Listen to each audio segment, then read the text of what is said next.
Hey guys, Fazbear Reviews here, and welcome back to my YouTube channel.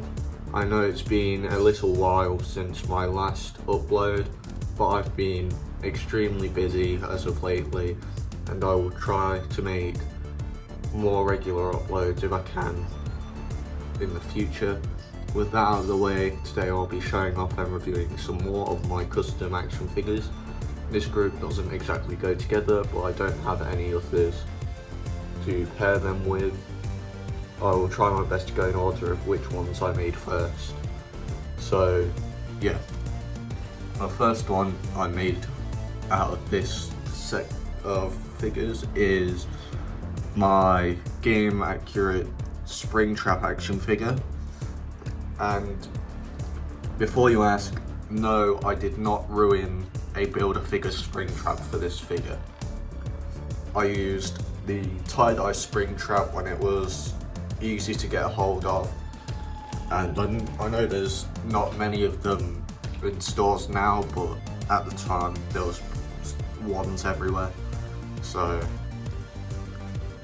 I've gone for a completely game accurate paint job. The silver is metallic because I had metallic paint at the time, unlike some of my other customs from the last video. You can see just how many different shades of green I've used on this figure. This bottom part's the darkest, and then the hips and the upper legs and the torso, that's all the same, slightly less dark green. And the rest of the body is just this somewhat lightish green. When I was painting him, all I could think about was watermelon, because before the paint dried it was a lot brighter looking than this. So, and this is actually one of the only figures I had at the time to have painted eyes.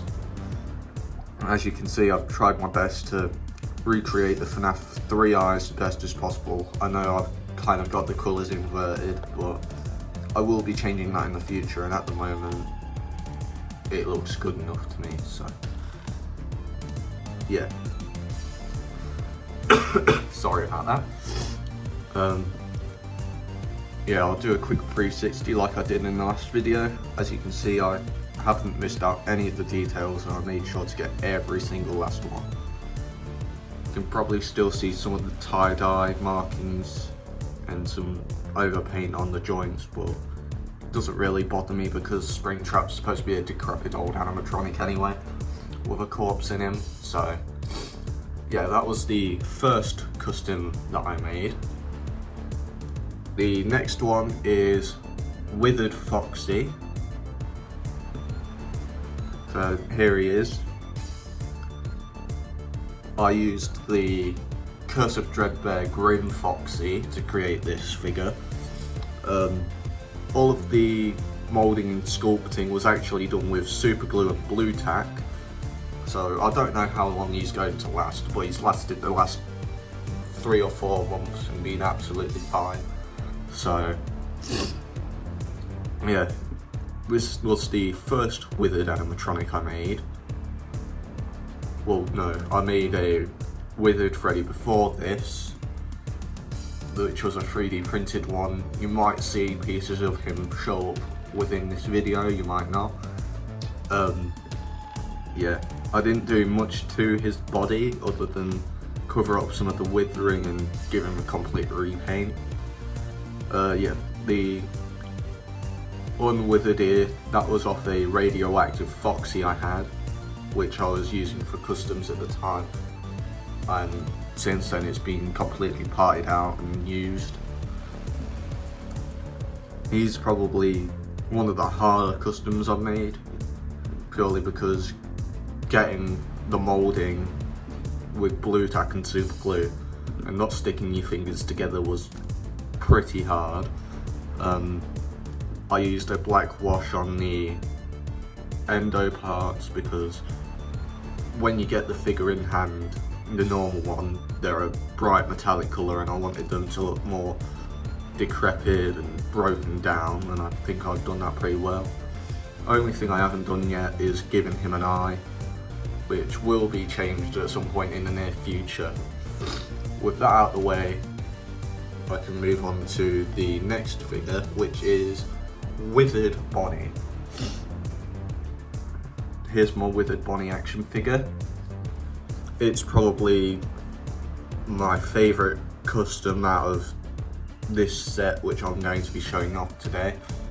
But well, I say that, but there is 2 others after this, which I'm pretty proud of as well. But at the time, this was one of my favourite customs I had ever made. The base I used for this was a tie-dye Bonnie that I got cheap on Vinted, which is a UK selling store. It's a bit like eBay. Sorry again. The buttons was done the same way that I did the body on Withered Foxy. It was blue tack and super glue. I chopped his face off by boiling his head in hot water, and then I used a very dull butter knife, believe it or not. The endo hand and endo foot on this figure were taken from my old 3D printed Mimic figure, which has since been completely scrapped and used for parts. All of the wires you're seeing here are just paper clips, which I've cut and bent into the right shapes. And I'm sure you're wondering how I managed to get such a good looking endo head. Well, believe it or not, it's actually from a Airfix Spitfire model kit, and it's actually the landing gear and I believe part of the seat for the cockpit, which I think is pretty funny, and it turned out pretty well.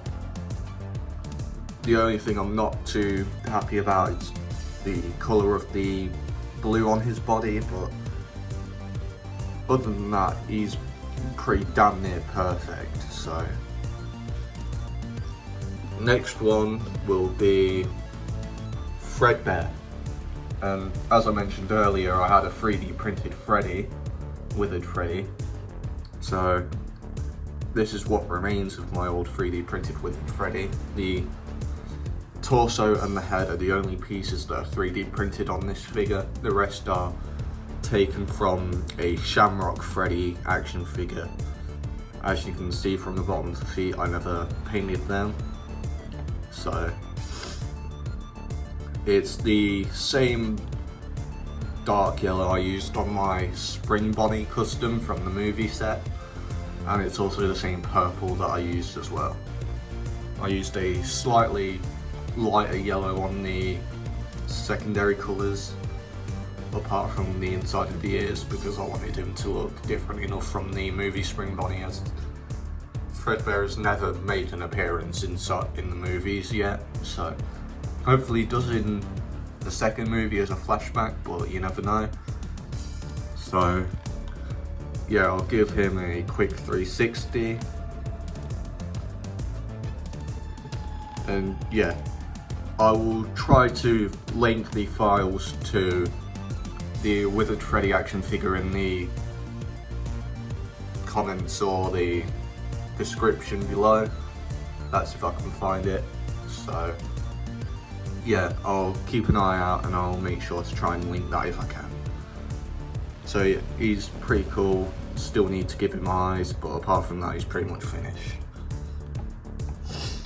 And then for the final figure today that I'll be showing off, it is one that has never actually appeared in a game. It's only appeared in one book, never shown up ever again.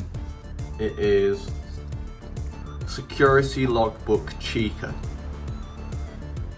Now I used the chocolate, oh she's falling over. I used a chocolate Chica from the Easter set to make this figure, and I think it's turned out pretty well. I had to do quite a lot of coats of yellow to get it looking right, and especially the orange on the feet. You can still see it's a bit inconsistent, but it doesn't really bother me because she's supposed to have broken down and destroyed anyway. The endo pieces are from the radioactive Foxy that I used on the withered Foxy figure. And to remove her beak, I did the same thing that I did with the bunny. I boiled her head and then used a dull butter knife to carefully cut it off. And yeah, she's again one of the only figures I had at the time that had an eye. And of course I've got more figures with eyes now, but at the time I was pretty proud of how she came out. Head's a little wobbly, but that's to be expected. And I did a slight black wash on the bib to make it look broken and withered down. Yeah, she struggles to stand up sometimes, but that's a given with the Funko figures. So yeah, that's all of the figures that I really wanted to show off to you today. But I will include an extra just because I might not get a chance to review it, and it is my withered phantom burnt circus baby. I'm not really quite sure what to call it, but sorry again. Yeah, this was originally my only circus baby in the collection, but since then I've now got a brand new in-box glow-in-the-dark circus baby. So I decided to customise it purely because the arm had been broken in the mail when I received it, and I used the remains of one of my Enard arms as well. I didn't really do much to her. It's basically just a black wash over the body, which I've dabbed off, and it's given a pretty decrepit, creepy look to her. Kind of makes her look like a creepy old doll that you'd find in an abandoned house, which is not what I was going for, but I really do like how it came out. She still does have a microphone, but I didn't do anything with that at the time. So, and the reason I may not have the chance to do a full review on her is because I've uploaded her for sale on my Vinted account, and she's currently been reserved by someone, so she might be gone within the next couple of days. So yeah, with that all out of the way, I would like to thank you all for watching, and please make sure to like, comment, subscribe and turn on post notifications so you don't miss an upload, or if you're just starting to watch me as a whole, so you don't miss anything from me in the future. And with all that said and done, thank you for watching, and I will see you in the next video. Bye!